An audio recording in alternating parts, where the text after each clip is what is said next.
अस्सलाम वालेकुम नाज़रीन, आप देख रहे हैं JN न्यूज़ HD। आइए नजर डालते हैं आज की अहम खबरों पर।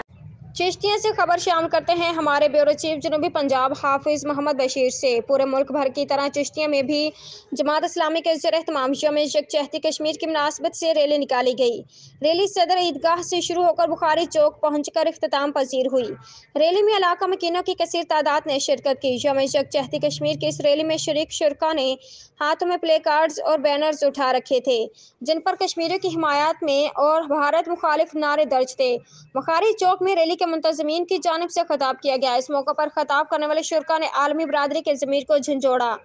उनका कहना था कि कश्मीर की एक जाली फर्जी कानून के मुताबिक आईनी हैसियत ख़त्म करके उनको हक़ की खुद इरादियत और ज़िंदगी गुजारने के लिए भारत की जानिब से ज़मीन तंग करने पर अक़वाम मुत्तहिदा की खामोशी गैर मुनासिब है। अक़वाम मुत्तहिदा को चाहिए कि हमारे कश्मीरी भाइयों को करारदादों के मुताबिक आज़ादाना ज़िंदगी गुजारने और उनके हक़ की खुद इरादियत सलब करने वाले भारत को रोका जाए। शुरका ने कहा, हम कश्मीरी भाइयों की आज़ादी की खातिर उनकी सियासी और समाजी सफारती हिमायत जारी रखेंगे।